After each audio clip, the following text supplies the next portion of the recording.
To Everywhere 365. I'm your host, Christina Munoz-Madsen, and today we're reading Jeremiah 34 through 36. I know. These readings are so tough. Am I right? If you are struggling, you are not alone. I wish I had better news for you, but even when Jeremiah comes to an end, it doesn't get much easier. Daniel and Jonah are nice because they're familiar stories, but they're so short compared to all the other doom and gloom from the prophets, which just seems to be never ending. So, my advice, do whatever you have to do to survive. Audio, paper clips, 3 times a day. We are totally in survival mode here, but we've all gone too far to quit, especially when most will quit in March or June.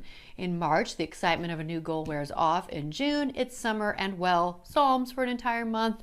So once you survive through those 2 markers, you have to keep going because you'll regret it if you don't. Also, when you get to the New Testament and look back at this part, it makes Jesus and all he did so much more meaningful because you know what he is saving us from. I kind of feel like people that don't force themselves to read through all this stuff may not appreciate it as much as we will, as much as you will, because you can do this. I'm just here to encourage you and tell you to keep on going. If you didn't start with us from the beginning, we'll do another one in January. We'll be doing the New Testament October 1st. You can do this. This is life-changing. This is not just a book, and that's why it means so much to me, and I'm so passionate about it. Okay, on to the readings. Does anyone else feel sorry for Jeremiah? Granted, one of my spiritual gifts is mercy, but still, he's chosen by God to warn the chosen people. And how do they respond? They try to kill him. Sheesh. I'd like to think we as a nation would respond differently, but I'm really not so sure.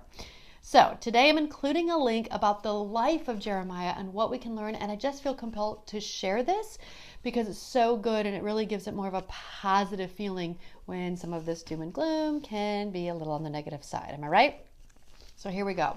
No doubt, Jeremiah, who was only about 17 when God called him, had great inner turmoil over the fate of his people, and he begged them to listen. He is known as the weeping prophet because he cried tears of sadness, not only because he knew what was about to happen, but because no matter how hard he tried, the people would not listen. Parents out there, sometimes I feel that way with our kids, right?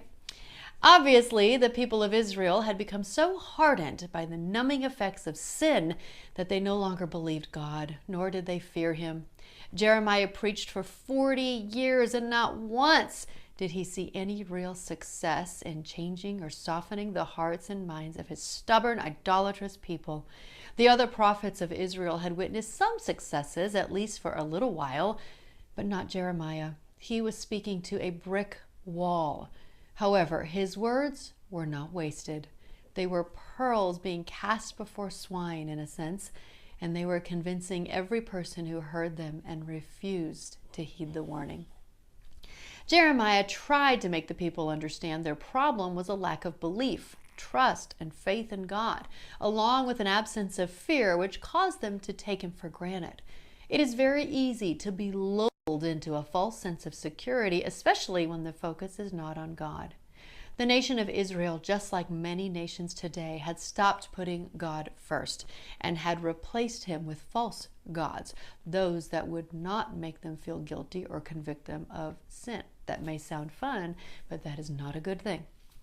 What we learn from the life of Jeremiah is the comfort of knowing that, just like every believer, even great prophets of God can experience rejection, depression, and discouragement in their walk with the Lord. Have any of you ever felt rejection, depression, or discouragement? I know I have during my walk with the Lord. So I hope that brings you some comfort.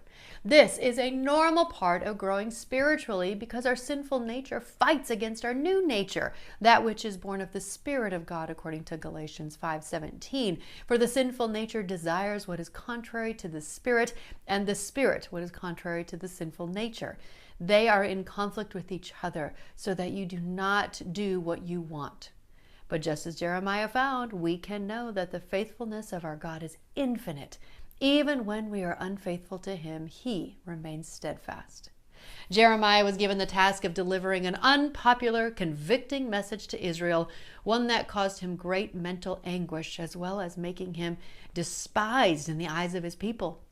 God says that his truth sounds like foolishness to those who are lost, but to believers, it is the very words of life. He also says that the time will come when people will not tolerate the truth. Those in Israel in Jeremiah's day did not want to hear what he had to say, and his constant warning of judgment annoyed them. This is true of the world today, as believers who are following God's instructions are warning the lost and dying world of impending judgment. Even though most are not listening, we must persevere in proclaiming truth in order to rescue some of the terrible judgment that will inevitably come. I hope that brings you comfort. Have you ever tried sharing an unpopular message like the salvation that comes with Christ to someone who doesn't want to hear it? Talk about talking to a brick wall.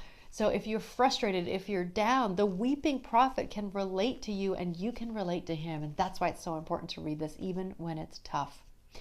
And I love today's daily walk. If your study of God's word does not change the way you live, either you are already perfect or not studying correctly. And I'm going to guess you're not already perfect, right? None of us are. We are all sinners and we all need to hear this and hopefully find comfort in knowing that we are not alone in trying to share what God has put on our hearts. Okay, tomorrow is Jeremiah 37 through 39. Happy reading.